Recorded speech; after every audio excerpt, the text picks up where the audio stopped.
I'm Vanessa, 30, 4 years old, and despite being married to Gregory for 7 years, I'd always felt like a displaced artifact in his family's meticulously curated world.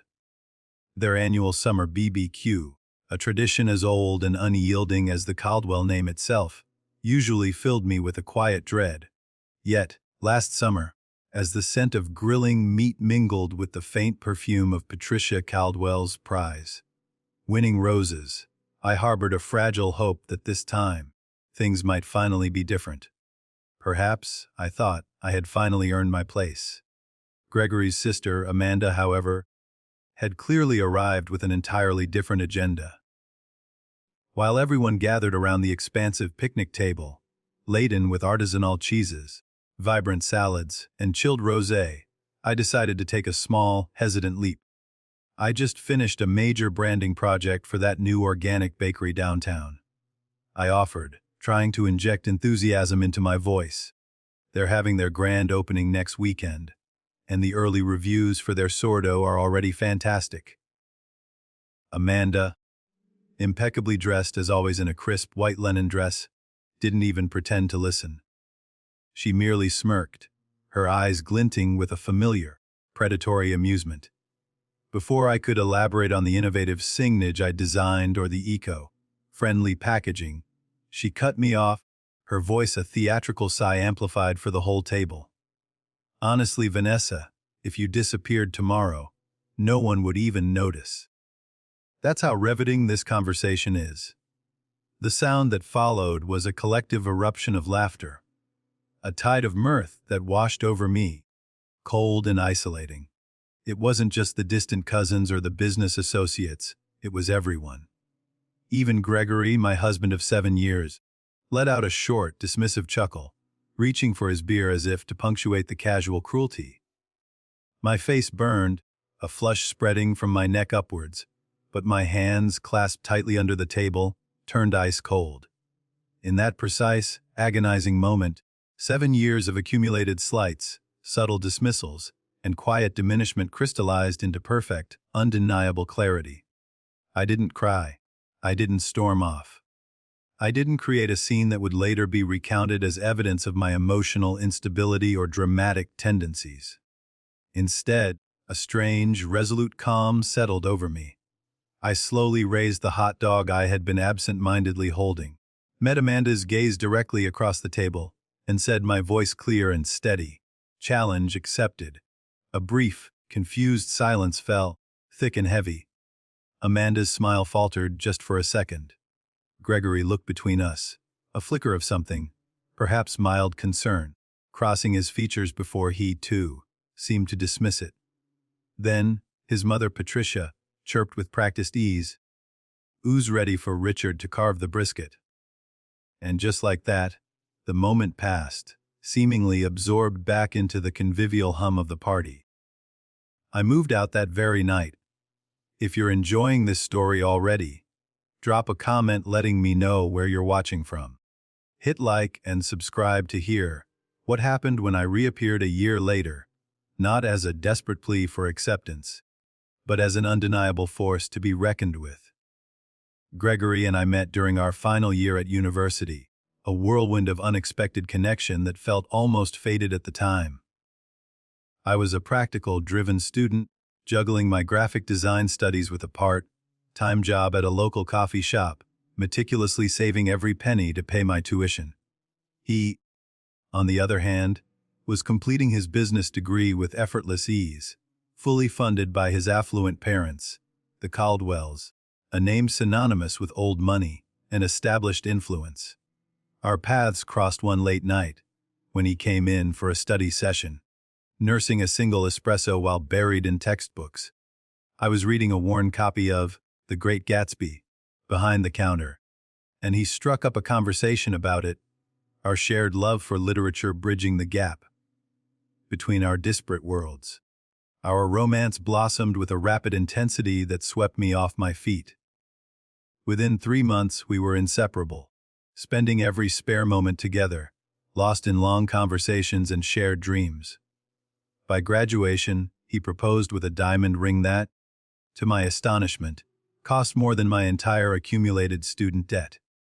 I was truly swept away, not just by the glittering symbol of his affection, but by his charm, his sharp intelligence, and what I deeply perceived as genuine, unconditional love.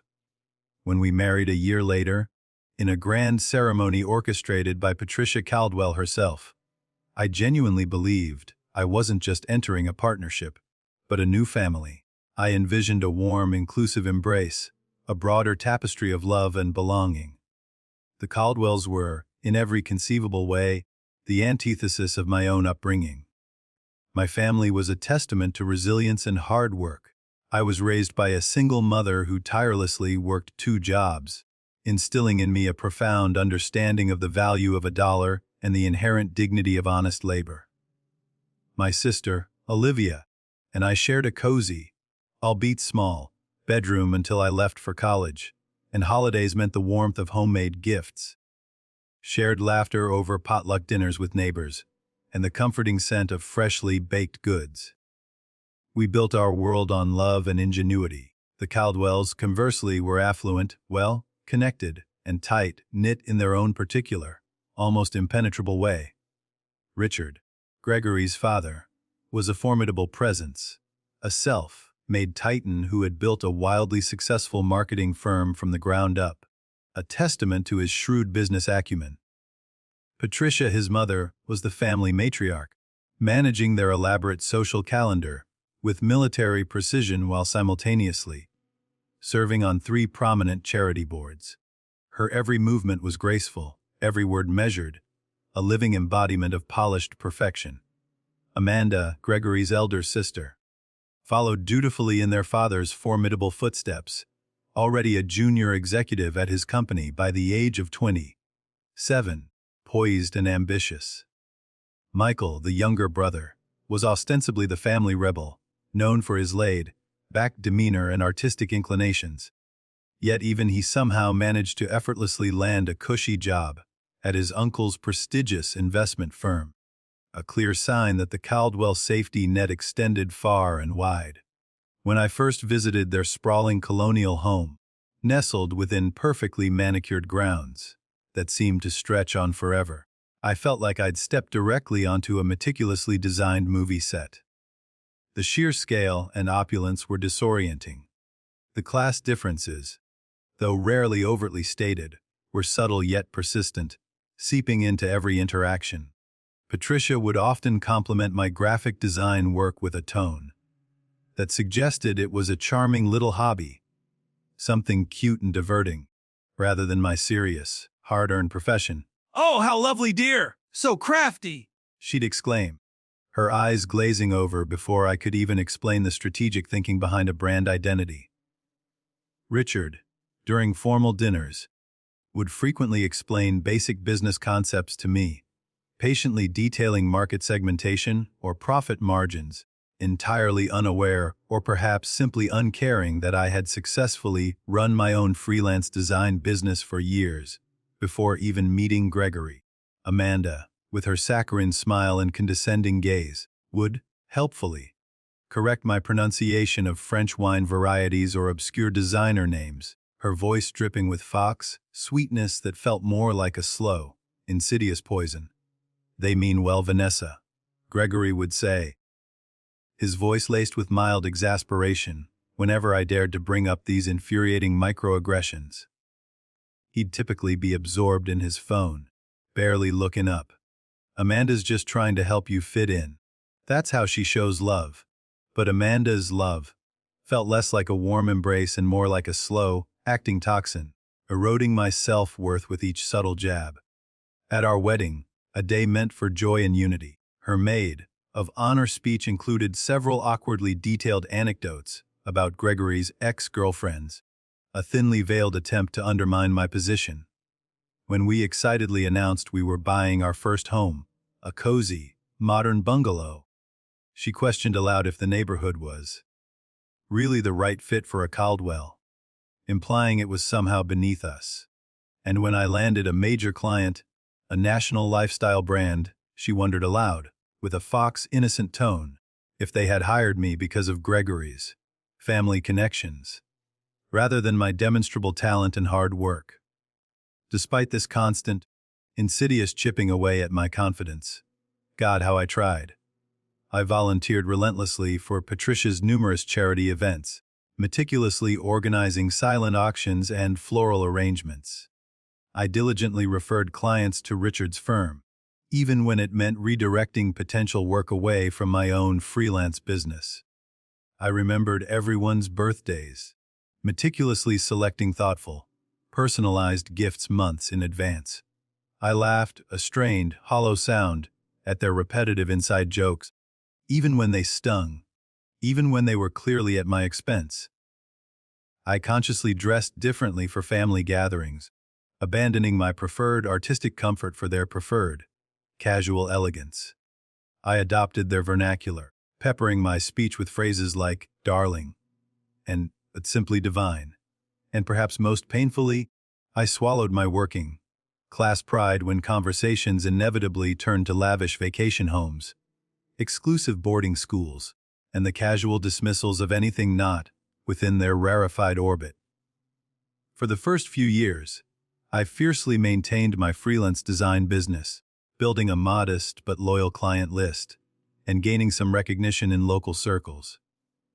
It was my anchor, my connection to the independent, ambitious woman I had been. Then Gregory received a significant opportunity to expand his division at work, a promotion that came with the caveat of extensive, often last-minute travel. Without any real discussion, it was simply assumed that I would gracefully scale back my career, perhaps even abandon it entirely, to manage our home life, to be the dutiful Caldwell wife who kept the domestic machinery running smoothly. My business, once a vibrant source of pride, dwindled to a handful of loyal clients, and with it a significant part of my identity. As I became increasingly isolated, my world began to narrow, shrinking to the intermittent, often distant, presence of Gregory and the cold, judgmental orbit of his family. Last spring, the world truly tilted on its axis when I miscarried at 11 weeks. The physical pain was excruciating, a raw, tearing agony. But the emotional aftermath was infinitely worse, a hollow ache that settled deep in my bones. Gregory was in Chicago for a conference when it happened. He offered almost dutifully to come home, but his voice carried an unmistakable undertone of relief when I, through a haze of pain and grief, said I could manage. Patricia sent flowers, a massive, impersonal arrangement with a sterile note that read, "Perhaps it's for the best until you're more settled." Amanda, ever so helpful, suggested, "Stress from trying to maintain your little business might have been a factor, dear. You really should prioritize rest." It was only Olivia, my sister, who truly came to my rescue. She drove across 2 states, bringing homemade soup, her embrace a warm, comforting anchor through tear-soaked nights. The stark contrast between her genuine, empathetic care and my in-laws' clinical distance, their utter inability to offer true comfort, cracked something fundamental in me, but I buried it deep, another disappointment to swallow in service of maintaining the illusion of family harmony. By the time the annual summer BBQ rolled around again, I was a diminished version of myself. My design work, once a passion, had become mechanical, a series of rote tasks performed without joy. My friendships, neglected in my pursuit of Caldwell approval, had atrophied. My marriage, once a source of deep connection, felt increasingly like a performance, a carefully choreographed dance for an indifferent audience. Still, despite everything, I clung to a fragile, almost desperate hope that things could somehow improve, that I could finally, truly earn genuine acceptance from the family I had married into 7 years ago. The Caldwell Summer BBQ was more than just a party. It was a neighborhood institution, an annual display of wealth, influence, and social standing. Patricia spent weeks, if not months, meticulously planning the menu, ensuring every dish was perfect, every detail precisely orchestrated. Richard, with performative pride, showcased his ever-expanding collection of grilling gadgets, explaining their intricacies to anyone within earshot.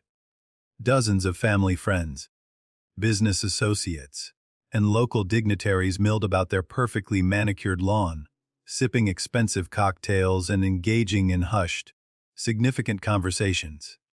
It was the event where family status was conspicuously displayed and reinforced, where loyalties were quietly confirmed, and where outsiders, no matter how long they had been in the orbit, were subtly, unmistakably identified. And despite my 7 years of marriage to Gregory, I remained firmly, stubbornly, in the outsider category. The morning of the BBQ, I poured 3 painstaking hours into making my grandmother's strawberry shortcake, a recipe passed down through generations, the one dessert that had, in previous years, received genuinely appreciative compliments from even the most discerning Caldwell palates. It was my one culinary offering that seemed to transcend their unspoken class barriers. Gregory, meanwhile, was oblivious, busy on calls, finalizing intricate details for his upcoming business trip to Tokyo, a venture he discussed with the fervor of a high-stakes adventurer. When it was finally time to leave, he rushed me out the door, more concerned with being fashionably late than actually late. Remember, Dad's unveiling his new imported smoker today. He reminded me as we drove, his eyes on the road. Try to act impressed, even if you don't quite get why it's such a big deal. I nodded, clutching my delicate dessert carrier on my lap, my sundress, bought specifically to match Patricia's preferred casual elegance. Dress code, already feeling tight across my shoulders, a harbinger of the discomfort to come. The Caldwell home, usually a picture of serene order, bustled with activity when we arrived, alive with the low murmur of conversation and the clinking of glasses. Caterers, looking harried but efficient, wove through groups of guests, expertly delivering trays of exquisite appetizers. Richard stood centered on the sprawling patio, radiating self-importance, surrounded by admiring friends, as he demonstrated the intricate features of his new, gleaming smoker, a temple of stainless steel. Patricia floated from cluster to cluster, her laugh tinkling like expensive crystal, a perfectly coiffed social butterfly. Finally, Amanda called out, her voice cutting through the din. Spotting us as we entered through the side gate, she kissed Gregory with a practiced swiftness, then gave me a quick, assessing once over, her eyes lingering on my dress.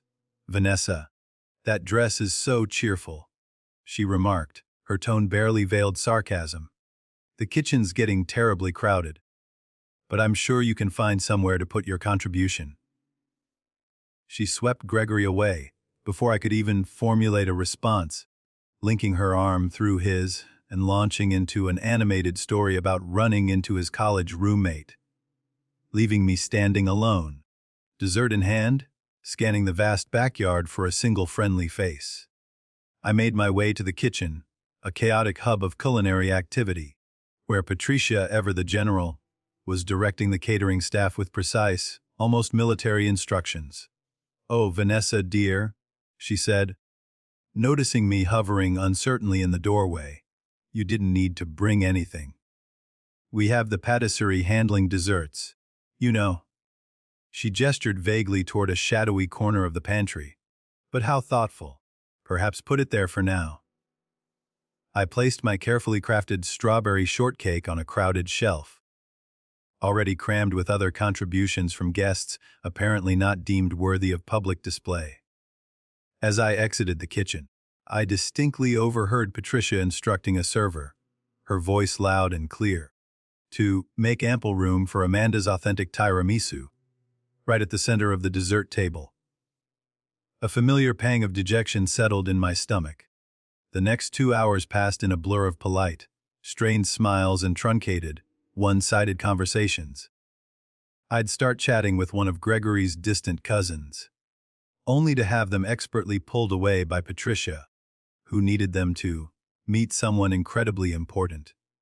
I offered to help set up the buffet line, but was told, with a patronizing pat on the arm, that the caterers have a system, dear.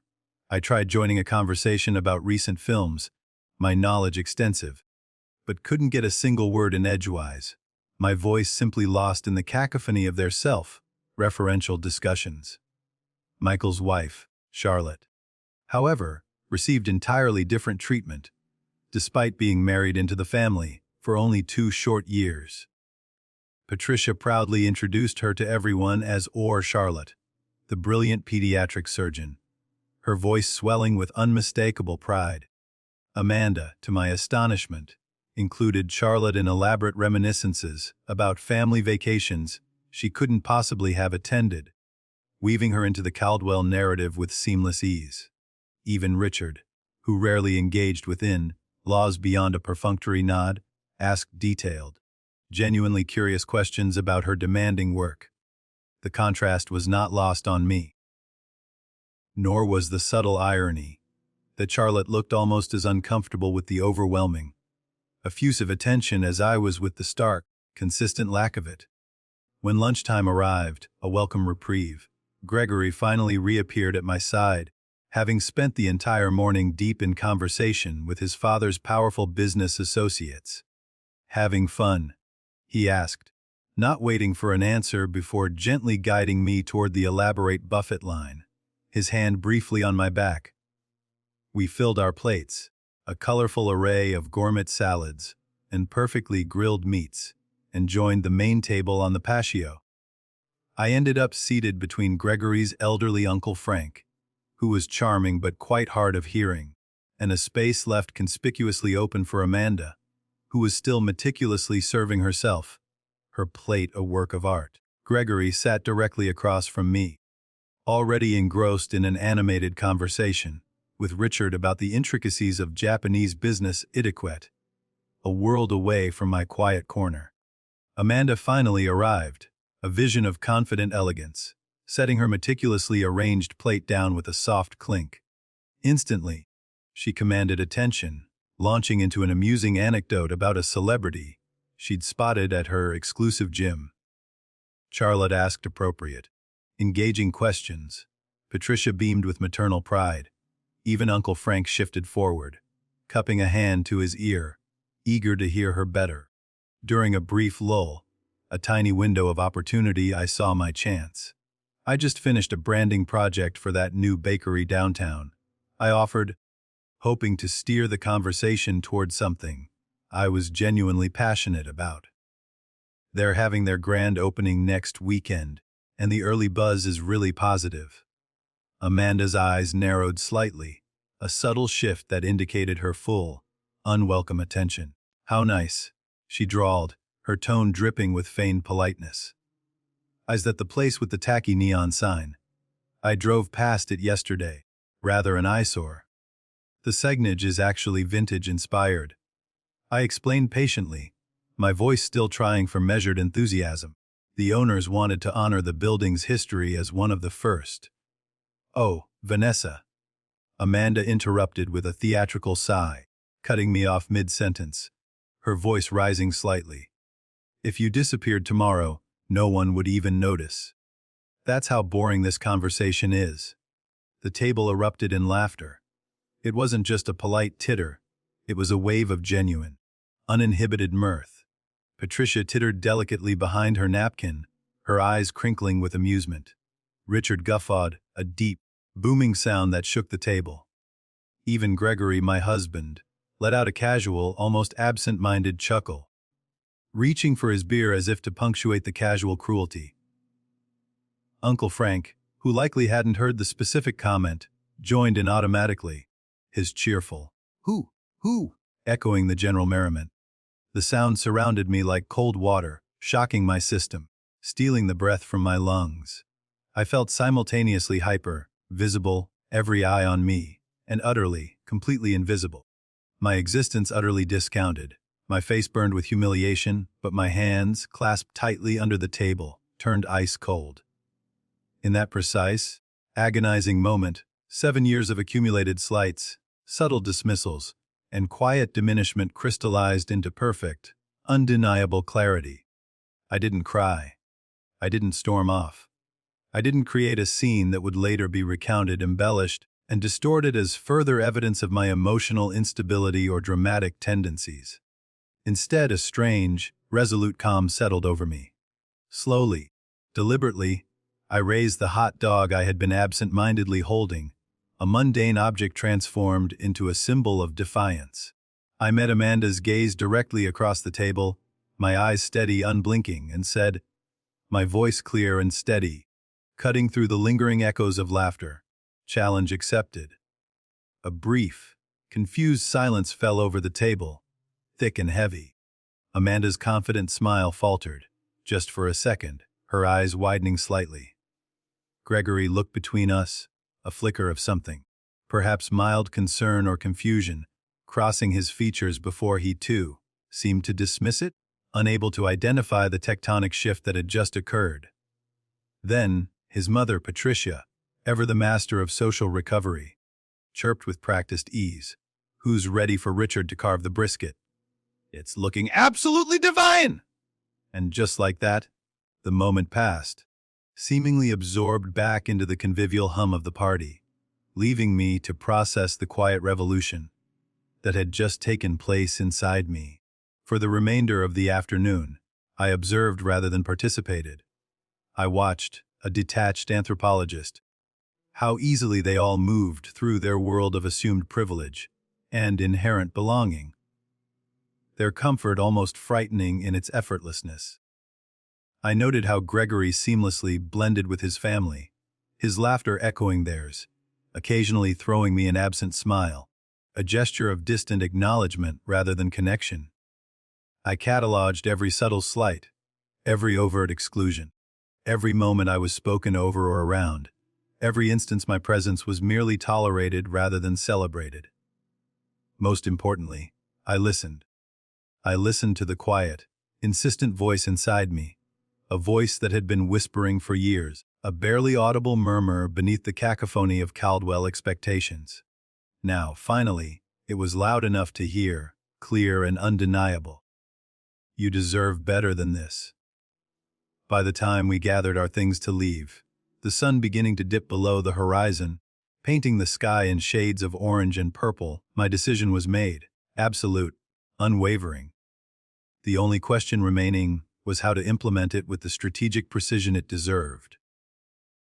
The drive home from the BBQ stretched in heavy, suffocating silence. Gregory, oblivious to the storm raging inside me, checked emails on his phone, occasionally reading aloud snippets about his upcoming Tokyo trip, his voice casual, almost oblivious. I stared out the window, watching the familiar suburban landscape blur past, my mind already a whirlwind of mental calculations running beneath my outward calm.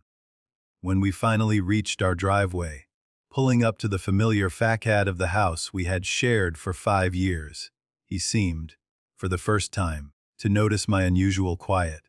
"Everything okay, Vanessa?" he asked, his tone laced with a mild, almost perfunctory concern. "You've been a little off since lunch." I considered my words carefully, choosing them with the precision of a surgeon. Amanda's joke about me disappearing. I began, my voice even, devoid of emotion. "Did you think that was funny?" Gregory sighed, unbuckling his seatbelt with a familiar, dismissive gesture. "Don't start with this again, Vanessa. Amanda was just being Amanda. You know how she gets at family gatherings. It's just her way." "You laughed," I said simply, my gaze unwavering. "It was a joke." "Vanessa," he retorted, his voice rising slightly in exasperation. "Not everything needs to be analyzed to death.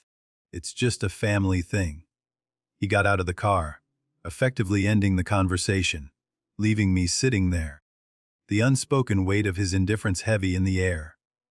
That night, as Gregory slept soundly beside me, his breathing even and deep, I stared at the ceiling, replaying not just the day's events, but the entire, winding trajectory of our marriage.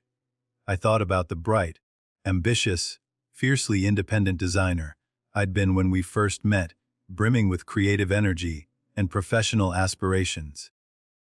I remembered how confidently I'd handled demanding clients, how passionate I'd been about my work, how deeply and authentically I'd connected with friends, my social circle vibrant and diverse.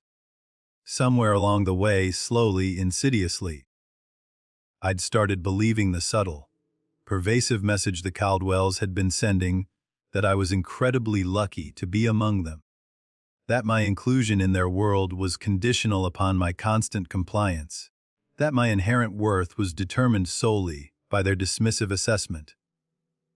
The weight of that realization was crushing. I slipped out of bed at 2 a.m., the house silent around me, and padded quietly to my home office.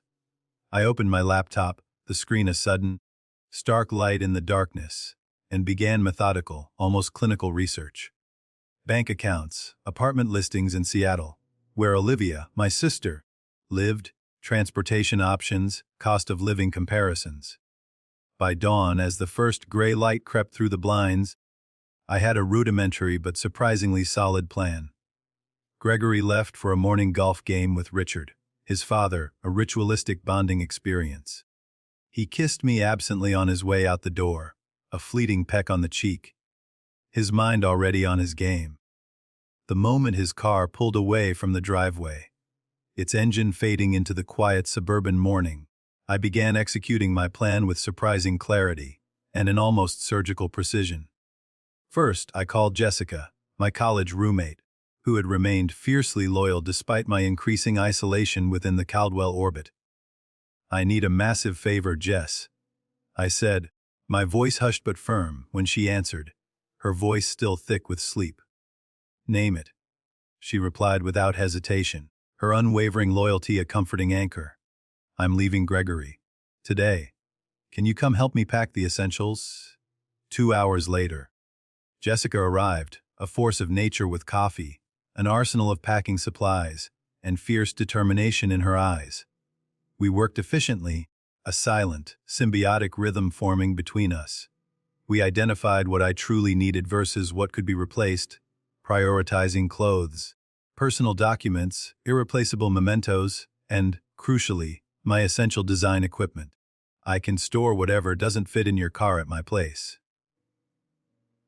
Jessica offered, her hands carefully wrapping a framed photo of my mother and me, her face soft with empathy.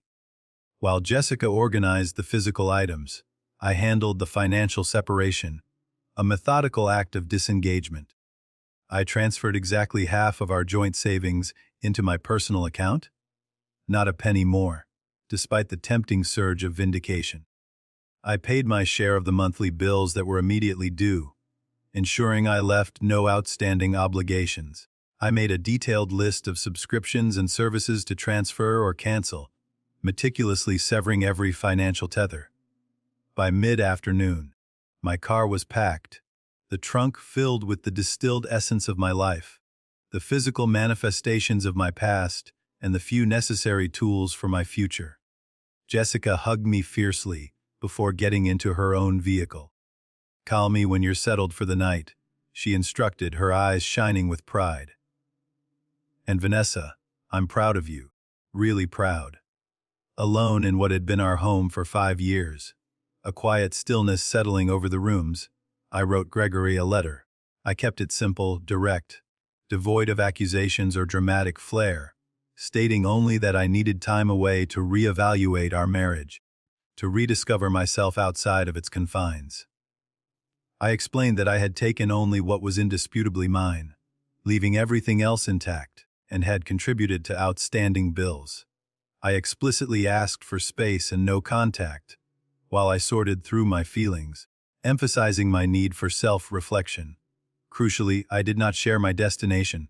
As a final, symbolic act, I removed my wedding ring, the heavy diamond suddenly feeling like a burden, and placed it atop the letter on the cool marble of the kitchen counter. Next to it, I left a copy of Amanda's cruel joke, written verbatim, with the exact date and location noted clinically, a stark, irrefutable record of the catalyst. Before leaving, I allowed myself one brief, quiet moment of sentimentality. I picked up our wedding photo from the hall table, the image of us, young and hopeful, captured in a golden frame. We looked so happy, so full of possibility, brimming with promises whispered in confident tones. Gregory's smile back then reached his eyes, crinkling them with genuine joy. My own face shone with a hope and confidence I barely recognized in myself now. "Goodbye," I whispered, replacing the frame gently, and walking out the door without looking back, the closing click echoing in the empty house. The sensation of driving away from our perfectly manicured suburban neighborhood was both terrifying and exhilarating. With each mile marker that flashed by, the suffocating tightness in my chest loosened incrementally, a physical manifestation of the freedom I was embracing. By the time I crossed the state line, leaving behind the familiar landscape of my constrained life, I felt like I could fully breathe for the first time in years, each breath deep and untainted. I checked into a modest hotel that evening, opting for anonymity and simplicity, using the credit card I'd conscientiously maintained, separately throughout my marriage, a small act of foresight. The room was simple but clean, nothing like the luxury accommodations the Caldwells considered standard. But it was mine, and it was enough. After confirming my safe arrival to both Jessica and Olivia with brief, reassuring texts, I turned off my phone, severing the last direct link to my old life. Gregory would be home by now, finding an empty closet and my letter. The thought brought neither satisfaction nor guilt, only a strange, profound numbness, a quiet void where emotional turmoil used to reside. In the quiet anonymity of the hotel room, curled under unfamiliar blankets, I fell into the deepest, most restorative sleep I'd had in months, a sleep untroubled by dreams or anxieties. Morning brought the first wave of messages when I briefly turned on my phone, a cascade of notifications that confirmed Gregory's communications evolved exactly as I'd expected, a predictable progression of emotions, confusion then irritation then a forced concern, quickly escalating to palpable anger. "Where are you? Call me. This is ridiculous. Come home so we can talk. Your mother is worried. At least let her know you're safe. You're being incredibly selfish right now. I have the Tokyo trip in 3 days. Fine. Take your space. We'll talk when I get back." Not once in any of his increasingly frantic messages did he mention Amanda's joke or his casual laughter. Not once did he acknowledge any understanding of why I might have felt compelled to leave. It was all about his inconvenience, his schedule, his family's worry. I sent a brief text to my mother, assuring her of my safety but politely requesting privacy. Then I turned off my phone again and opened my laptop, searching for longer-term accommodations in Seattle. The challenge had been accepted. Now came the hard part, disappearing not just physically, but untangling myself from the intricate, suffocating identity I'd constructed as Gregory Caldwell's wife.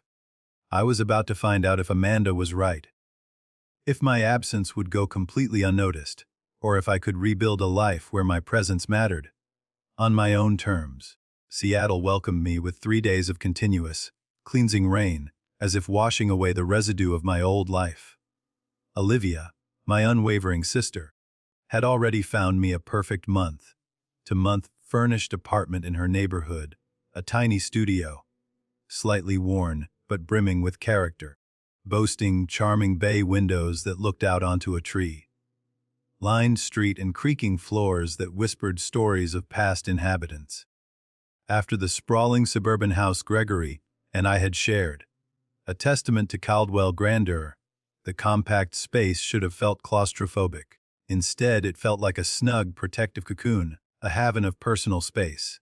The building's nothing fancy, Olivia apologized, her brow furrowed with concern, as she helped me carry in my limited belongings, a collection that now fit into a few boxes. But the location is great, and the landlord doesn't ask too many questions.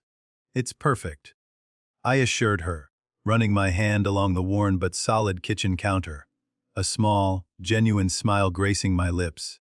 It's just mine. That first week passed in a blur of practical arrangements, each task a small step toward reclaiming my autonomy.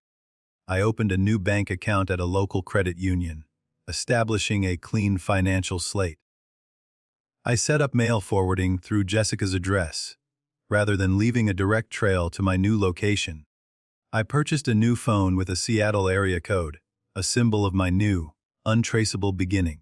I meticulously created updated profiles on various freelance design platforms, carefully curating my portfolio to remove any work connected to Gregory's network or the Caldwell brand, stripping away all remnants of my former professional identity. Gregory's messages continued, evolving from anger to a more desperate, almost pleading bargaining. "Whatever's going on, Vanessa, we can work through it," he wrote, his tone shifting from exasperated to cajoling. "Just come home. We'll talk, really talk this time."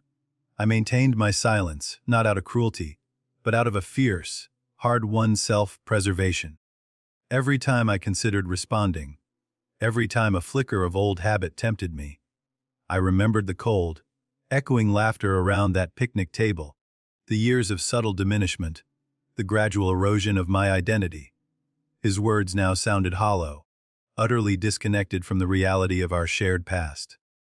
Amanda, ever the master of passive-aggressive social media, posted an Instagram story 2 weeks after my departure, a posed picture of her family at a country club, captioned with saccharine sweetness. "Family is everything. You can't choose who stays and who goes, but you can choose who truly belongs." The comments were filled with heart emojis and sycophantic praise from various Caldwell connections. Gregory's mother called my mother, expressing theatrical concern while thinly fishing for information about my whereabouts. Michael's wife, Charlotte, sent a tentative text, a quiet olive branch. "If you ever want to talk, I'm here. No pressure, just offering." I responded to none of them. Instead, I focused relentlessly on rebuilding. Jessica, my steadfast friend, shipped the remainder of my belongings in unmarked boxes, a physical manifestation of my deliberate anonymity. I found a therapist specializing in family dynamics and marital trauma, scheduling weekly sessions that often left me emotionally drained, but incrementally stronger, each session peeling back another layer of accumulated hurt and confusion. What Amanda said at the barbecue, Dr. Lewis, my therapist, commented during our third session, her voice calm and insightful. "That wasn't the cause of your departure, Vanessa. It was the catalyst. The last straw," I agreed, a painful truth settling in my chest. "Tell me about the first straw," she prompted, her gaze gentle but firm. That question, simple yet profound, unlocked a flood of suppressed memories, subtle digs, disguised as helpful advice, achievements minimized, opinions casually dismissed, dreams quietly deferred. All while Gregory stood by, not malicious perhaps, but utterly complicit in his silence, his inaction. By month 2, the rhythm of my new life had taken hold. I had secured 3 steady design clients through online freelance platforms. The work wasn't particularly creative, mostly formatting e-books and designing social media templates for small businesses. But it paid the bills, providing a vital sense of independence. More importantly, each completed project, no matter how small, rebuilt a crucial piece of my professional confidence, brick by careful brick. Then, one rainy Tuesday, as I walked into a local coffee shop seeking refuge from a sudden downpour, I noticed a striking wall mural, a vibrant explosion of color and abstract forms. The barista, seeing me admiring it, smiled. "Beautiful, right? The owner commissioned it from a local artist," she explained while preparing my latte, her voice friendly. "She's actually looking for someone to redesign our menu boards and promotional materials."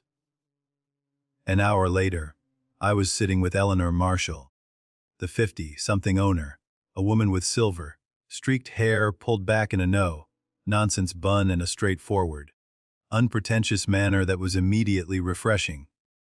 "I don't care about your resume," she said, waving away the meticulously curated portfolio I'd pulled up on my tablet. "Show me your personal work, the stuff you do because you can't not do it." I hesitated, a wave of old insecurity washing over me, then navigated to a folder I'd barely opened in years. These were designs I'd created purely for myself, experimental, sometimes impractical, but authentically, undeniably mine. Eleanor studied them in silence, occasionally zooming in on intricate details, her sharp blue eyes assessing every line.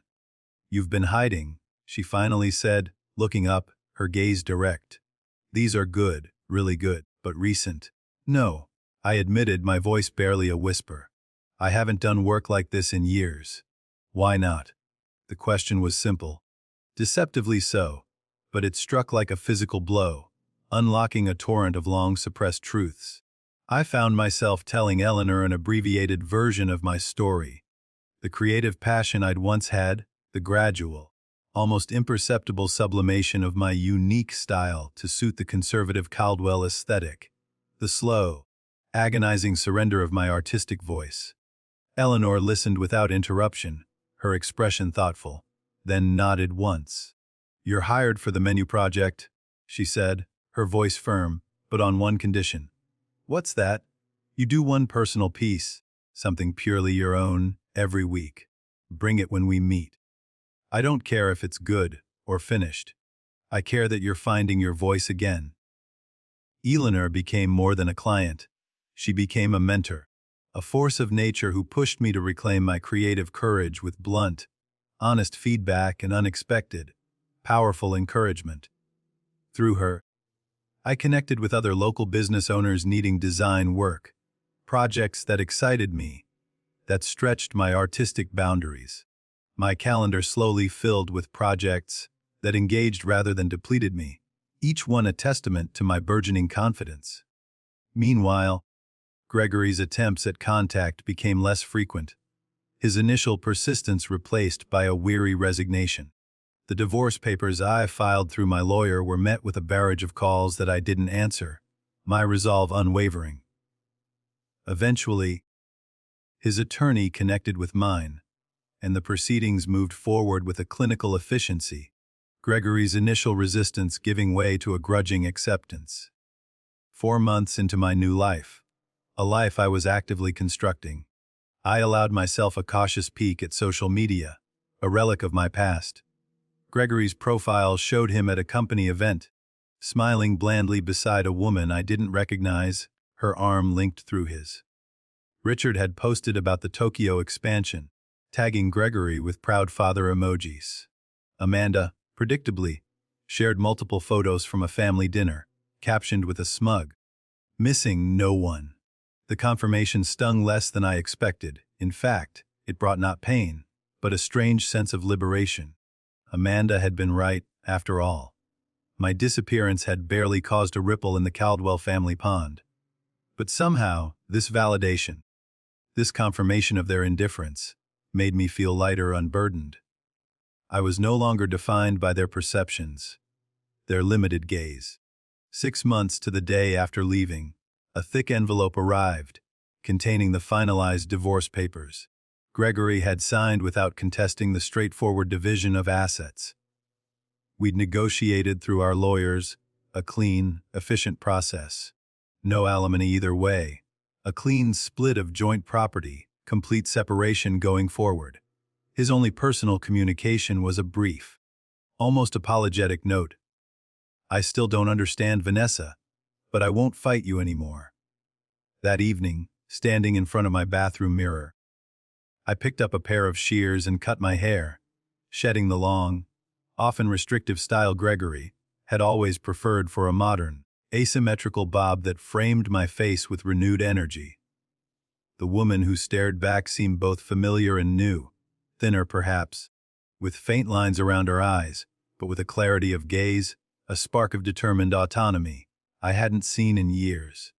By month 8, my design business had expanded enough to require a small workspace outside my apartment.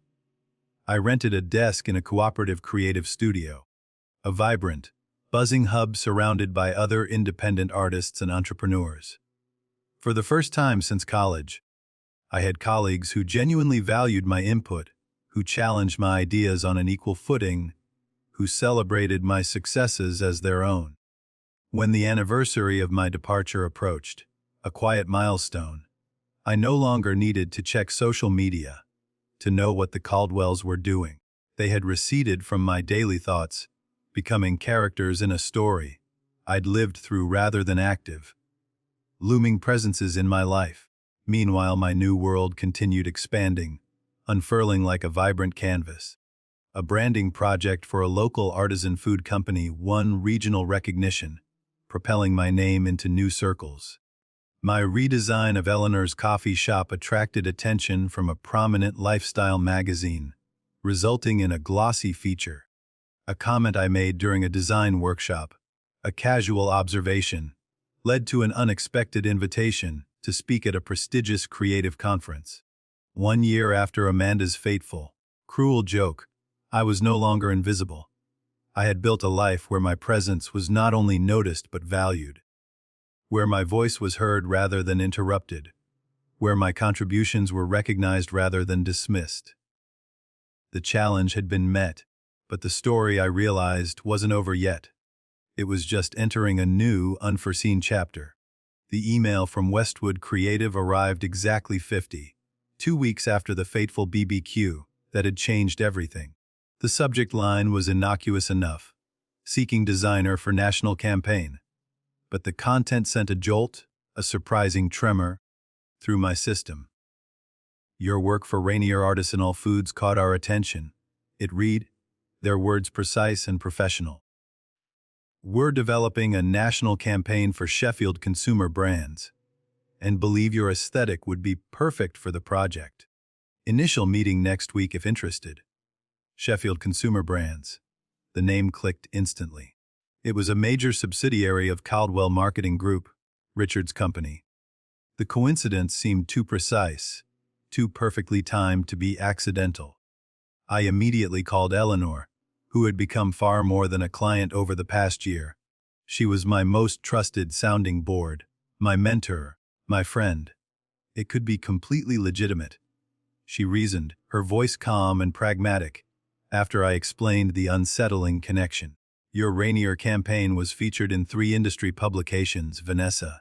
It's impressive work. But, I finished, the unease tightening in my chest. The timing is incredibly suspicious, isn't it? The question isn't whether they know who you are, Vanessa, Eleanor said, cutting to the chase. The question is whether the project is worth taking, regardless. If it's as big as you say, it could be a game changer for your new business. I requested more information from Westwood, my curiosity overriding my trepidation. The project was substantial redesigning, packaging for Sheffield's entire organic line, a massive undertaking with a potential long-term contract for ongoing brand management. The budget they proposed was double anything I'd handled since establishing my Seattle business, a tempting, almost irresistible offer. After 3 days of intense deliberation, weighing the risks against the professional reward, I accepted the initial meeting. If this was a Caldwell orchestration, a test, I wanted to face it directly, head-on, rather than wondering, rather than hiding. And if it was legitimately an opportunity based purely on my merit, I refused to let the fear of my past constrain the boundless potential of my future. The Westwood creative director, Thomas, a sharp, no-nonsense professional, made no indication whatsoever that he knew about my history with the Caldwells during our first meeting. We discussed design concepts, timeline, expectations, and budget particulars with straightforward, unwavering professionalism.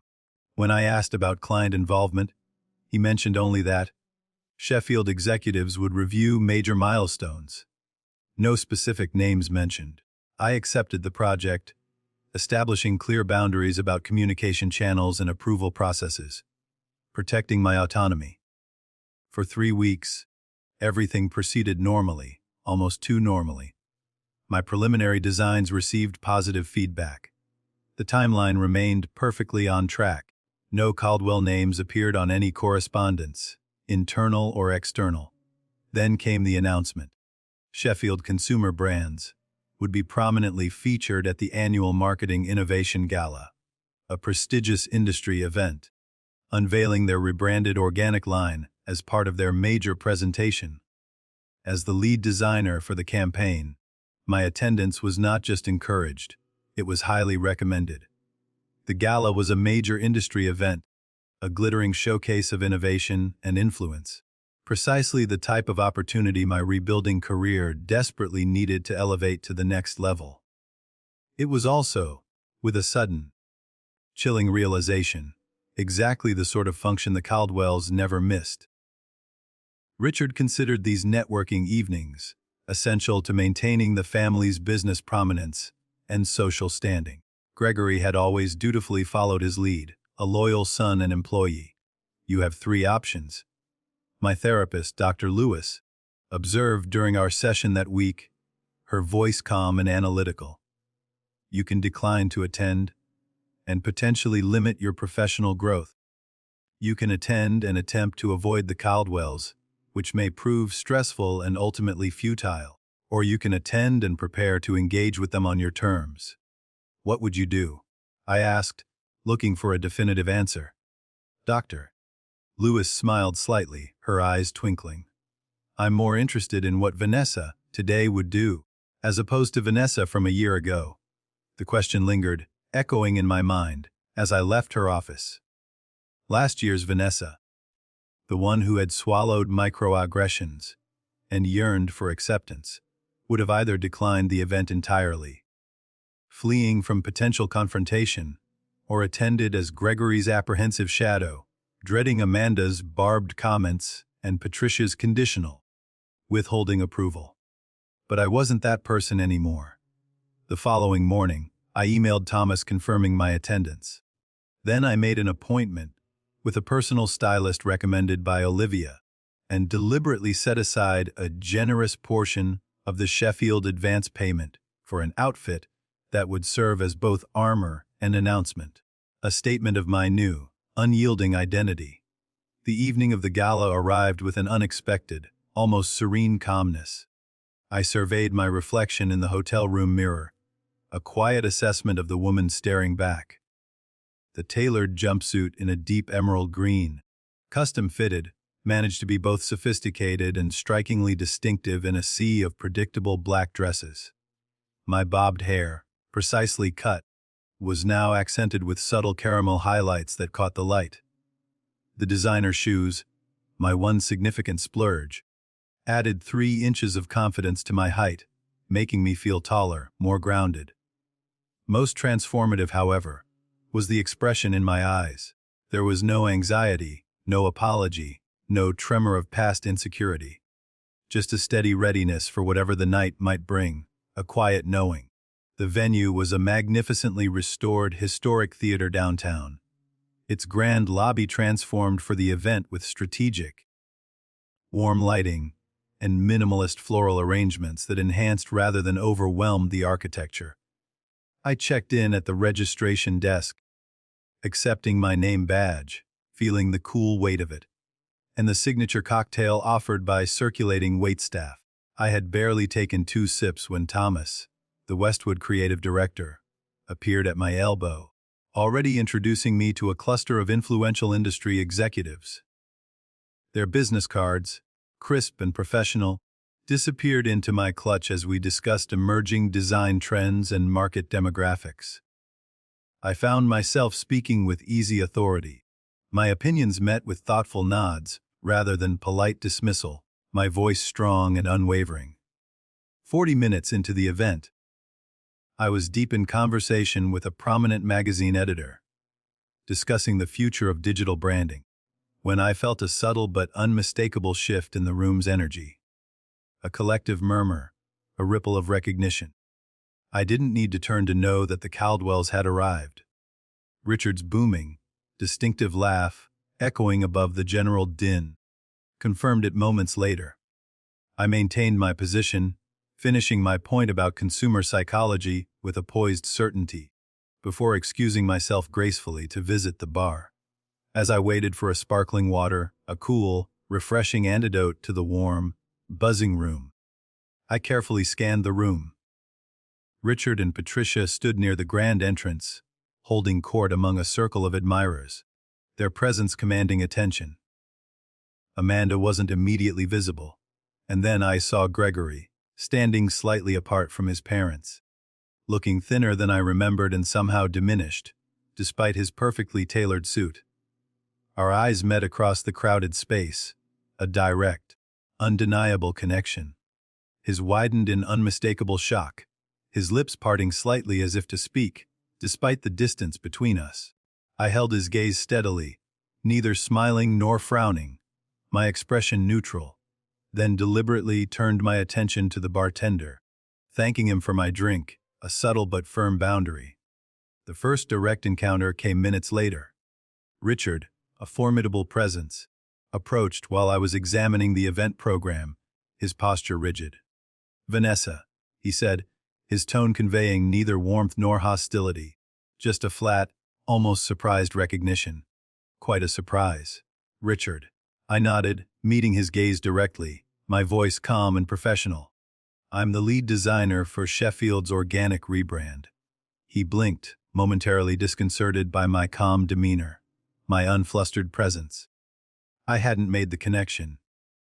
He admitted, his brow furrowing slightly. "Their creative is being handled externally, through Westwood." "Yes," I confirmed. "I'm working with Thomas's team. The preliminary market testing has been quite positive, actually." I spoke as I would to any client executive, my voice professional and assured, devoid of any personal history. "I see." He seemed to reassess me, his eyes sweeping over my changed appearance, noting the subtle transformations a year had brought. "Your work has evolved since you left." "Not evolved," I corrected, a small, knowing smile playing on my lips. "Returned to its authentic direction." Richard shifted uncomfortably, a rare display of unease. "Patricia is here somewhere," he offered, perhaps as a diversion. "I'm sure she'd want to say hello." "Of course," I replied, neither encouraging nor discouraging the prospect, my tone perfectly neutral. As Richard moved away, presumably to report his unexpected discovery to the family, I rejoined the Westwood team, seamlessly integrating into their conversation about upcoming presentation logistics, my mind already on the next phase of the evening. From the corner of my eye, I could see the ripple effect as Richard spoke to Patricia, whose perfectly maintained composure slipped momentarily as she sought me in the crowd, her gaze darting through the elegant gathering. The Sheffield presentation was scheduled for the middle of the evening, a prime slot. As the time approached, Thomas guided me toward the staging area, a buzz of pre-presentation energy. We were nearly there when Amanda stepped directly into our path, her expression a complex mixture of surprise, annoyance, and shrewd calculation. "Vanessa," she said, her voice sharp with a thinly veiled accusation. "No one mentioned you were involved with this project." Her tone suggested this oversight was somehow my fault. A deliberate deception. "Amanda," I acknowledged, my voice calm, maintaining a professional distance. "I'm working with Westwood Creative." "Thomas, this is Amanda Caldwell, Richard's daughter." Thomas extended his hand, his professionalism unwavering. "Ms. Caldwell, pleasure to meet you. Vanessa has been exceptional to work with. You know her work." Amanda's smile tightened, her eyes narrowed slightly. "We're family, actually." Or, "We're." "How nice." Thomas replied noncommittally, his tone perfectly polite but offering no further engagement. "Excuse us, Miss Caldwell. We need to prepare for the presentation." As we walked away, Thomas glanced at me questioningly, a silent inquiry, but respected my privacy enough not to pry. I appreciated his professionalism more than he could ever know. The presentation itself passed in a focused blur of bright lights and compelling content. I spoke about design philosophy and consumer connection, demonstrating key elements of the rebranding strategy with a natural authority. I answered questions from the audience with composed expertise, my voice clear and confident. The audience response was overwhelmingly positive, with several spontaneous rounds of applause punctuating my points. From my position on stage, bathed in the spotlight, I could see the entire Caldwell family seated together near the front, a silent tableau. Patricia maintained a neutral expression throughout, her face a mask of polite interest. Richard nodded occasionally at particularly impressive metrics. Amanda whispered something to the woman beside her, her face unreadable, her gaze flickering between me and the presentation screen. Gregory watched me with undisguised intensity, his eyes never leaving my face. A silent, unreadable question in their depths. After the formal presentation concluded, I was immediately surrounded by attendees, a small crowd pressing in with questions and compliments. Business cards were exchanged, potential opportunities mentioned, connections established. This professional validation, earned entirely through my own merit and hard work, felt like the sweetest possible vindication, far more satisfying than any long-sought approval from the Caldwells. Eventually, the crowd thinned as people moved toward the dinner portion of the evening, the clinking of cutlery and murmur of conversation replacing the applause. I was gathering my presentation materials, the familiar weight of my tablet in my hand, when Gregory finally approached alone, a hesitant figure against the backdrop of the elegant room. "You look well," he offered, his hands tucked awkwardly in his pockets, his gaze soft. "Thank you," I replied simply, my voice even, neither encouraging nor dismissive. "I didn't know you were in Seattle." "That was intentional," I stated, accepting this truth. He nodded, a slight dip of his head. "Your presentation was impressive. You always were talented." "I always am talented," I corrected gently, a subtle emphasis on the present tense, a quiet assertion of my continuous capability. Gregory looked down, then back up with an unexpected directness in his eyes, a flicker of vulnerability. "I've thought a lot about what happened, Vanessa, about Amanda's joke and everything before that. I didn't understand at first, but this past year has been—" He paused, searching for the right words, a rare moment of genuine introspection. Clarifying. "I'm glad to hear that," I said, meaning it. A wave of compassion, not romantic love, washed over me. "I miss you," he admitted quietly, the words hanging between us, once so desperately desired but now arriving too late, too far removed from the pain they might have alleviated.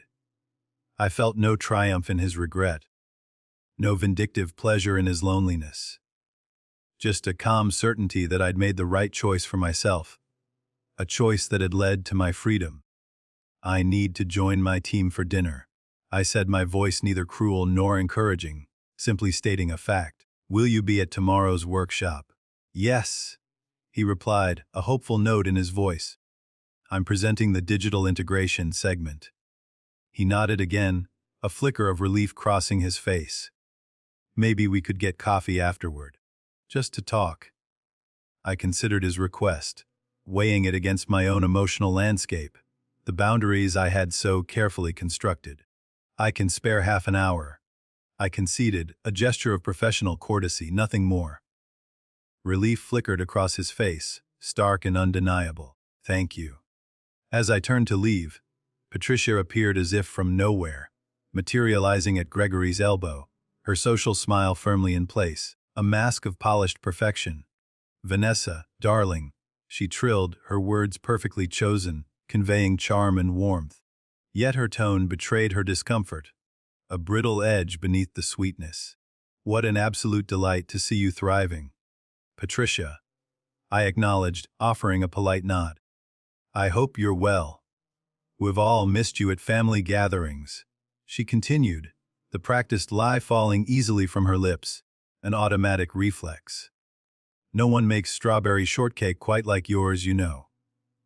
The old Vanessa, the one who craved their approval, would have accepted this thinly veiled olive branch, however disingenuous, however manipulative. The new Vanessa held her ground, her gaze steady. "That's interesting," I replied pleasantly, my voice unwavering. "I recall my shortcake being relegated to the pantry, while Amanda's tiramisu took center stage at the last gathering I attended." Patricia's smile faltered briefly, just for a moment, her composure slipping before recovering with practiced ease. "Oh, a simple misunderstanding, I'm sure." "Multiple simple misunderstandings, over 7 years." I agreed, maintaining my pleasant, unyielding tone. How fortunate that I now work in environments where such misunderstandings rarely occur.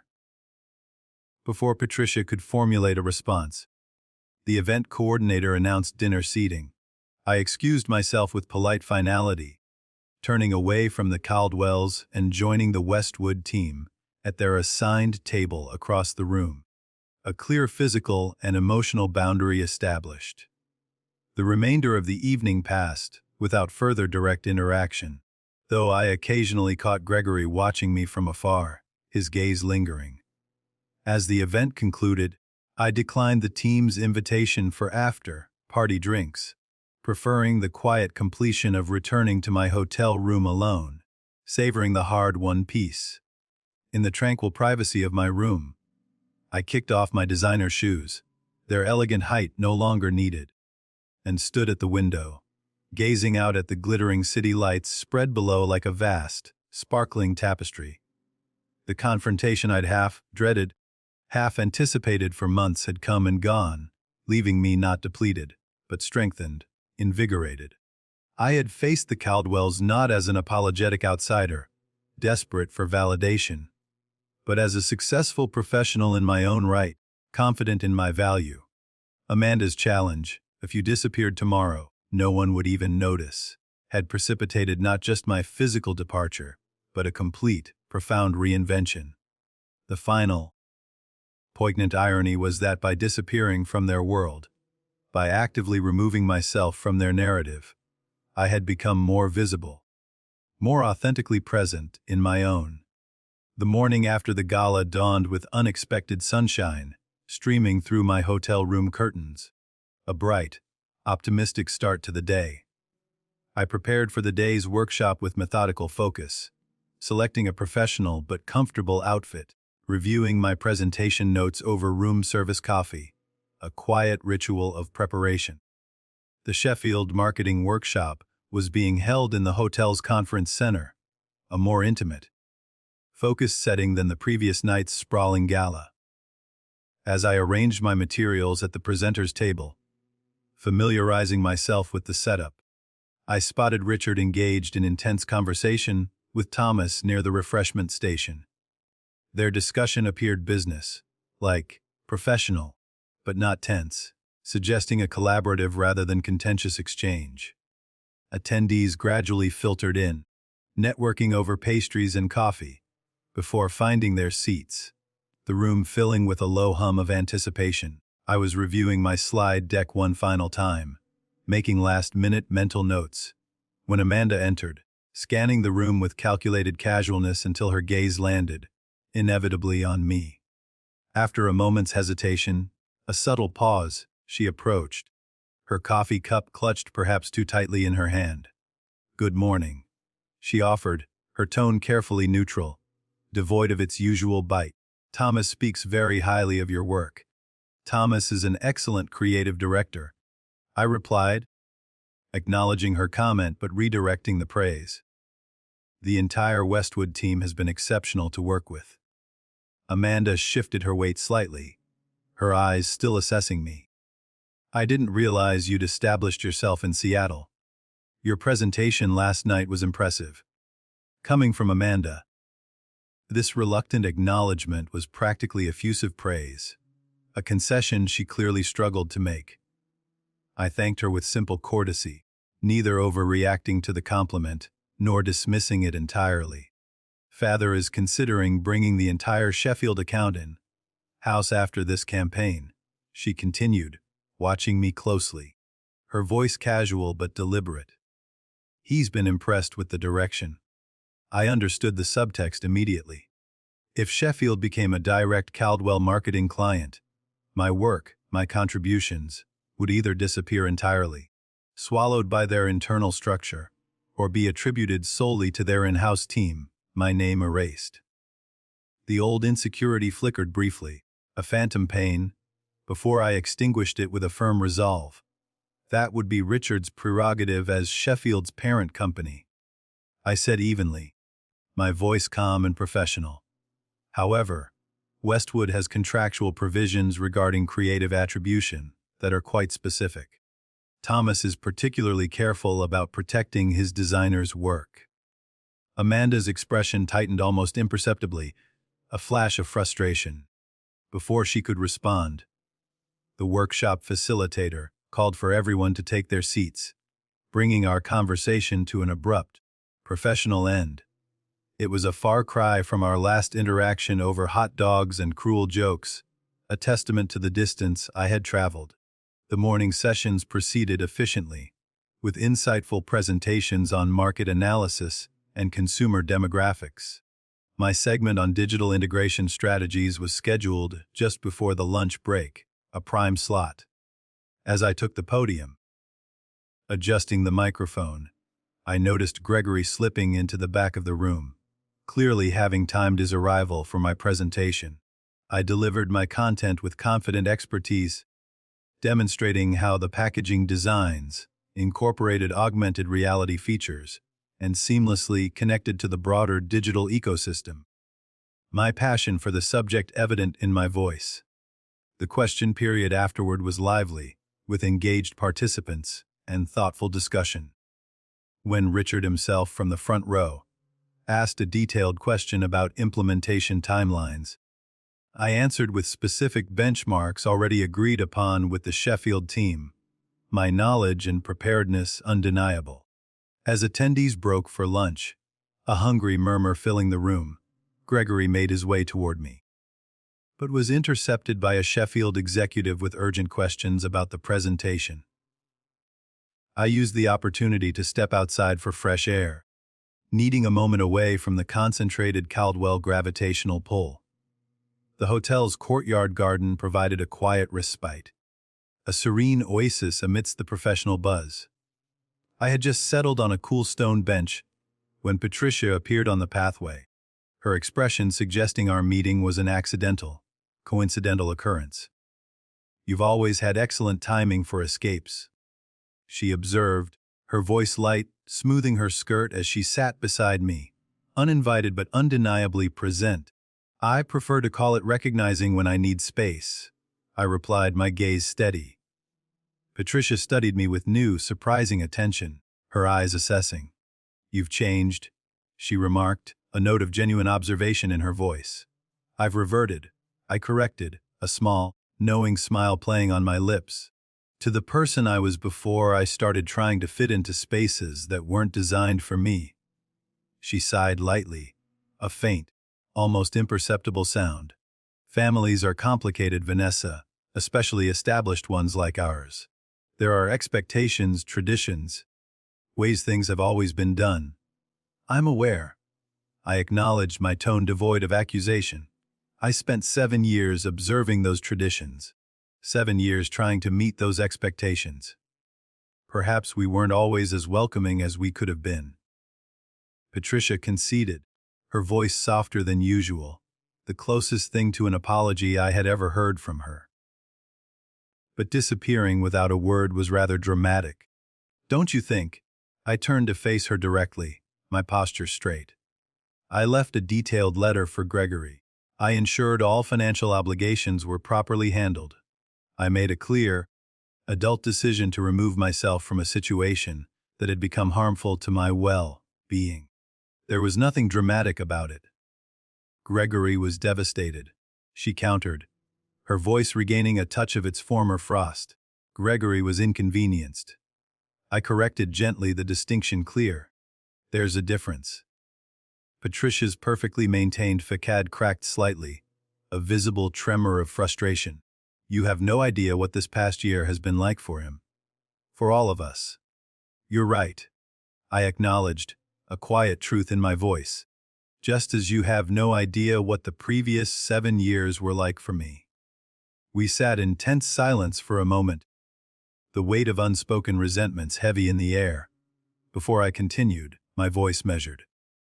"But I'm not interested in exchanging pain metrics, Patricia. That's not why I'm here. I'm here because I'm good at what I do, and my work has value to Sheffield's campaign." Something shifted in Patricia's expression then. Not quite respect, but perhaps a new awareness, a grudging recognition. "You always were stubborn," she remarked, a hint of something almost like admiration in her voice. "Subtermined," I countered with a small smile. Another distinction worth noting. As we headed back toward the conference center, the lunch break drawing to a close, Patricia asked an unexpected question, her voice almost conversational. "Will you be at the closing dinner tonight?" "Yes," I replied. "Westwood has a table." She nodded thoughtfully. "The salmon is usually excellent." It was such a normal, mundane observation, the kind mothers-in-law typically share with daughters-in-law, that it momentarily disoriented me. I murmured agreement as we rejoined the workshop, separating to our respective tables. The afternoon sessions focused on implementation strategies, practical applications of the morning's theories. I participated actively, offering insights and contributing to discussions, but maintained a professional distance, neither seeking nor overtly avoiding the Caldwells. As the workshop concluded, the room slowly emptying, Gregory finally managed to approach me directly, a hesitant figure. "Still up for coffee?" he asked, a hint of uncertainty in his voice. "Yes," I agreed. "There's a shop in the lobby." We walked together in silence, the familiarity of his presence beside me both strange and nostalgic, a ghost of a past intimacy. Once seated with our drinks, his usual Americano and my latte, ordered without need for discussion, a silent testament to shared history. The awkwardness intensified. "Seattle suits you," he finally offered, breaking the quiet. "It does," I agreed. "The creative community here has been very welcoming." Gregory traced the rim of his cup, his gaze distant. "I've been in therapy since you left. Dad thought it was unnecessary, but," he shrugged, a gesture of resignation, "it's been helpful." This surprised me. Gregory had always dismissed therapy as paying someone to tell you what you want to hear. "I'm glad," I said sincerely, genuinely meaning it. "My therapist helped me understand some things about our marriage, about my family." He met my eyes directly, his gaze earnest. "About how I failed to see what was happening to you, because it was easier not to." The acknowledgement was unexpected, disarming in its raw honesty. For a moment, I glimpsed the man I had fallen in love with, the thoughtful, capable man, capable of growth, willing to examine himself. "Thank you for saying that," I replied quietly. "I didn't stand up for you," he continued, his voice low, filled with regret. "Not against Amanda, not against Mom. Not even against my own expectations that you would just adapt to whatever the family needed." "No, you didn't," I confirmed without rancor. Just a quiet statement of fact. "I've thought a lot about that barbecue, about Amanda's joke and how everyone laughed. How'd I laughed?" He swallowed hard, his throat working. "I keep thinking about what you said then." Challenge accepted. "I didn't understand then what you meant. And now," his gaze met mine, steady and sorrowful. "Now I realize you were declaring independence. From all of us." His voice held equal parts admiration and regret, a complex cocktail of emotions. We talked for nearly an hour, far longer than the half hour I'd allocated, the flow of conversation surprisingly natural. Gregory shared how the family dynamics had shifted in my absence, Amanda's increased criticism, now extending to his new girlfriend, Patricia's tightening, almost desperate, control over family gatherings, Richard's disappointment when Gregory declined a promotion that would have required relocating and separating from the family firm. "I'm seeing everything differently," he explained, a wary honesty in his voice. "Like someone adjusted the contrast on a photo I've been staring at my whole life." When our coffee cups emptied, the last drops drained, we both recognized the natural conclusion of our conversation. As we stood to leave, Gregory asked the question I'd been expecting, a question laced with a fragile hope. "Is there any chance for us?" "Not right away, but eventually." I considered his face. Once the absolute center of my world. I felt affection, compassion, even a whisper of the old attraction, a faint echo of what had once been. But the tether had been severed. Not just by Amanda's joke or my sudden departure, but by the entire year of growth and self-discovery that had followed. "I think we both needed to become different people," I said gently, my voice soft but firm. And I like who I'm becoming now. He nodded, accepting this truth with surprising grace, a newfound maturity. You were always stronger than I gave you credit for. He admitted, a quiet realization. We both were. I corrected, a small, shared smile between us. You just needed different circumstances to discover it. We parted with a brief, platonic hug that felt like a proper, definitive closure. As I watched him walk away, a solitary figure disappearing into the lobby, I realized I truly wished him well. Wished him peace in building a life that was authentically his, not just an extension of the Caldwell legacy. The final confrontation came unexpectedly.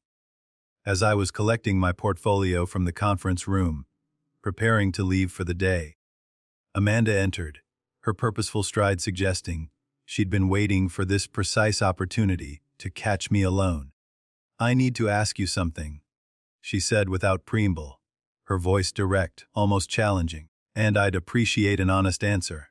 All right, I agreed, curious despite myself, my stance open. Did you take this project knowing it was connected to our family? She pressed, her eyes sharp. No, I answered truthfully, my voice calm. I discovered the Sheffield, Caldwell connection after accepting the Westwood offer. By then the contract was signed. She studied me, her gaze assessing, seemingly weighing the truth of my statement. And you didn't think to recuse yourself once you knew? Why would I? I asked simply, my brows slightly raised. I'm extremely good at what I do, Amanda. This project needed someone with exactly my skills and aesthetic sensibility. The fact that your family company might ultimately benefit from my work is incidental to my professional obligations.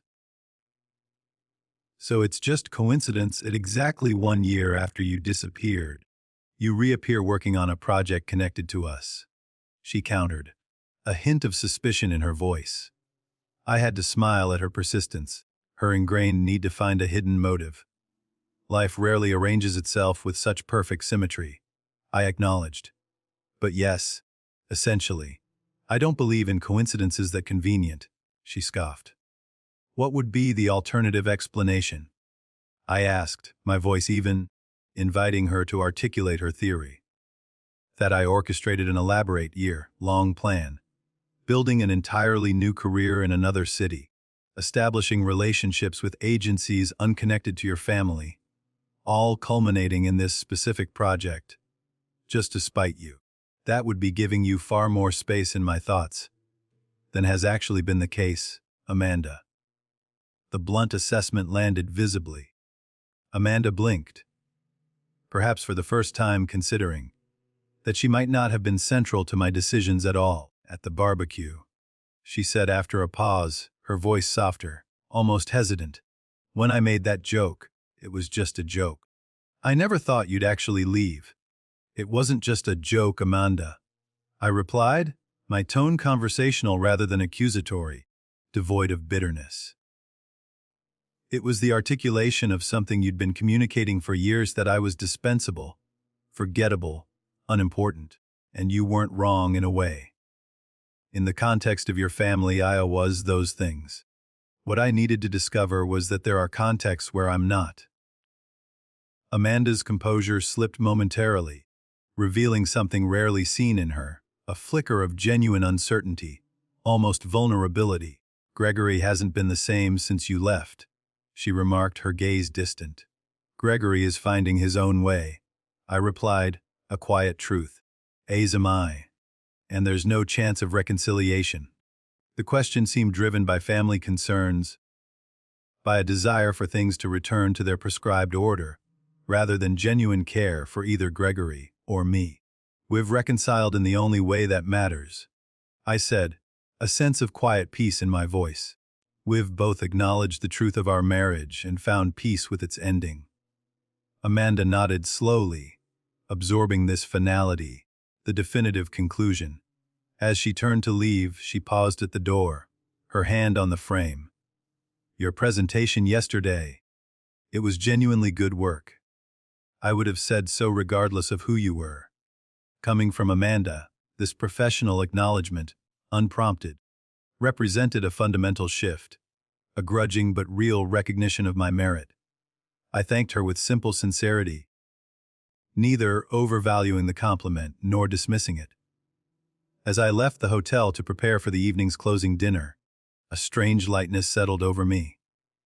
I had faced each Caldwell individually, navigating these encounters not as the insecure outsider of last year, but as a confident professional with clear boundaries and an unshakable sense of self. The family that had once loomed so large in my life now seemed properly proportioned, just people with their own limitations and complexities. The final dinner that evening unfolded with surprising ease, almost anticlimactically. The Caldwells and the Westwood team were seated at separate tables, creating natural distance without obvious avoidance or awkwardness. When industry colleagues introduced me to Richard as the designer behind Sheffield's brilliant rebrand, he acknowledged my work with professional courtesy, a simple nod of respect. When Patricia complimented my dress during a chance encounter at the dessert station, I accepted graciously, returning a polite smile. Most tellingly, when Amanda's presentation on upcoming marketing trends included a slide featuring one of my designs with proper attribution, a subtle but significant act, I recognized it for what it was: a public, professional acknowledgement that would have been unthinkable a year ago.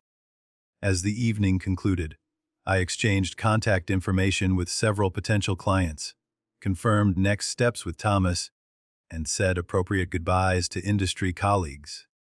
Gregory approached briefly, simply wishing me safe travels and good luck, with a sincerity that needed no elaboration. Leaving the venue, I felt no dramatic sense of triumph or explosive closure. Instead, I experienced the quiet, profound satisfaction of having reclaimed not just my professional identity, but my personal sovereignty.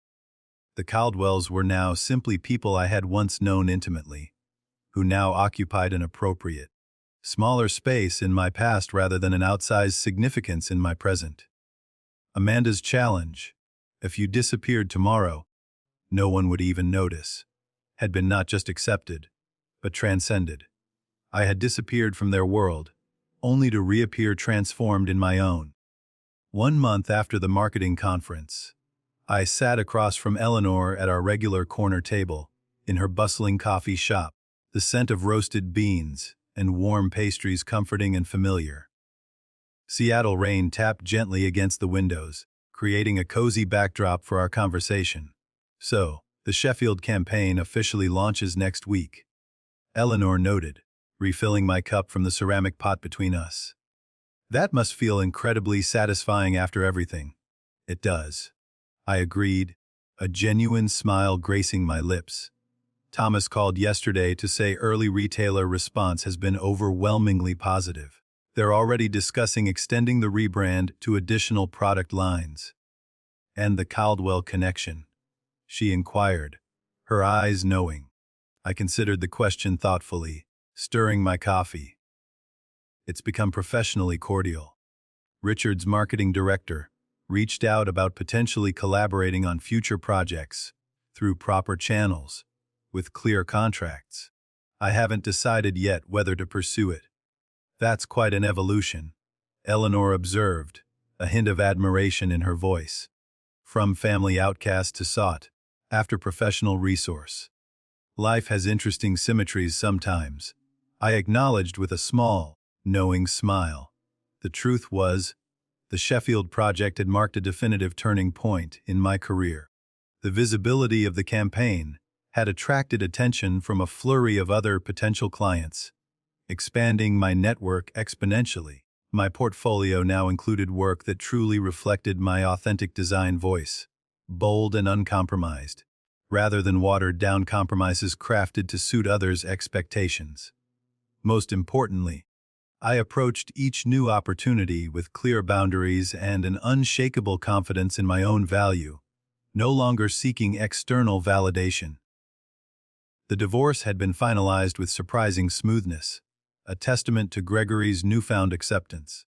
He had been fair in the financial settlement, even generous in certain aspects, ensuring a clean break.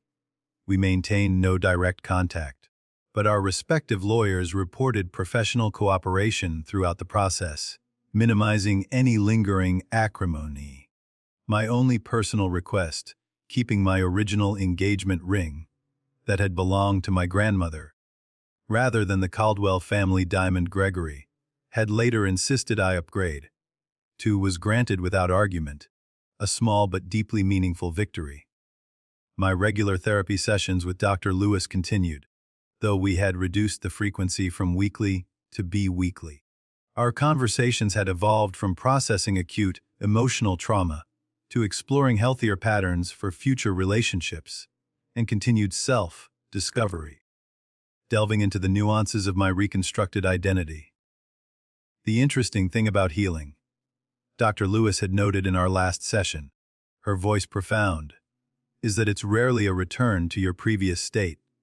It's a transformation into something new, something stronger, that incorporates the experience without being defined by it.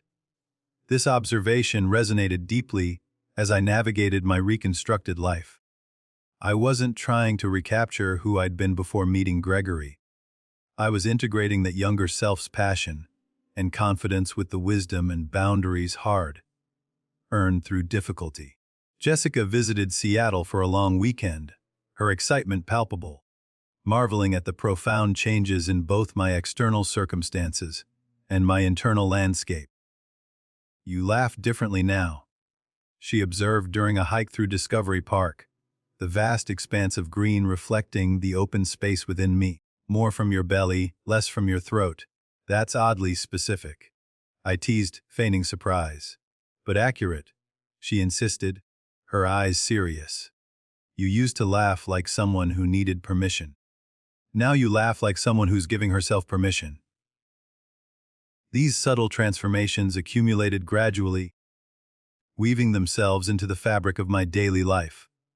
I found myself speaking up in creative meetings, without rehearsing my thoughts first, my ideas flowing freely. I began dating casually, nothing serious yet, but enjoying the simple pleasure of connecting with interesting people without the need for immediate definition or grand expectations. I joined a community garden and discovered unexpected joy in growing tangible living things, nurturing them from seed to harvest. An unexpected, yet welcome, development came in the form of a friendship with Charlotte, Michael's wife. She reached out via professional email, ostensibly to inquire about design services for a pediatric clinic she volunteered with. Our initial coffee meeting evolved into a genuine connection based on shared experiences as Caldwell outsiders and mutual professional respect. "Amanda is actually taking parenting classes," Charlotte revealed during one of our lunch meetings, her voice hushed with a hint of surprise. "She's pregnant, and she's really determined not to repeat family patterns. It's a lot." The news genuinely surprised me. Not just the pregnancy, but Amanda's rare display of self-awareness. "That's encouraging," I mused. "People can change when properly motivated." "The family dynamic shifted after you left," Charlotte observed, her gaze direct. "Made some things visible that had been conveniently ignored for years." Whether my departure had been the singular catalyst, or merely a fortunate coincidence, I took no particular credit for these evolutions. The Caldwells' journey was their own, just as mine was now undeniably mine. 6 weeks after the marketing conference, I was selecting produce at a vibrant farmer's market, enjoying the sensory feast of fresh fruits and vegetables, when I heard a familiar voice.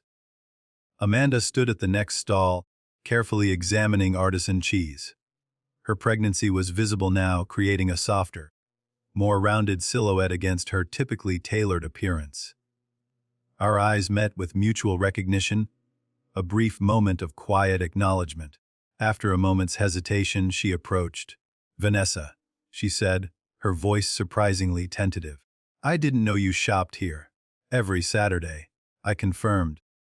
"They have the best heirloom tomatoes in the city." The awkwardness between us was palpable, a lingering tension, but it wasn't hostile. We exchanged brief pleasantries about the market, the unseasonably warm weather, the upcoming product launch. Then Amanda surprised me with unexpected directness, a rare departure from her usual guardedness. "I've been thinking about what you said at the conference," she began, her gaze distant. "About contexts where you're dispensable versus valued." She adjusted her bag uncomfortably, a small nervous gesture. "I'm discovering something similar in preparing for motherhood. Everyone has advice about who I should become, how I should change. It's illuminating. Contexts shape us." I acknowledged, my voice gentle. "But they don't have to define us."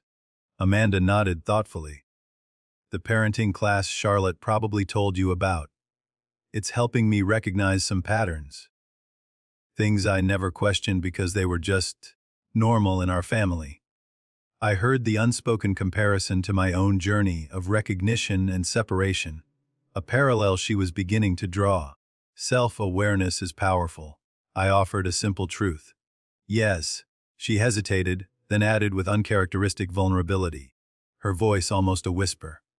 "I don't want my child to ever feel like they need to disappear to be seen." The admission, raw and honest, revealed a deeper reflection, a burgeoning empathy I would never have credited Amanda with a year ago. I didn't offer easy absolution. Our history was too complex for that, too deeply layered.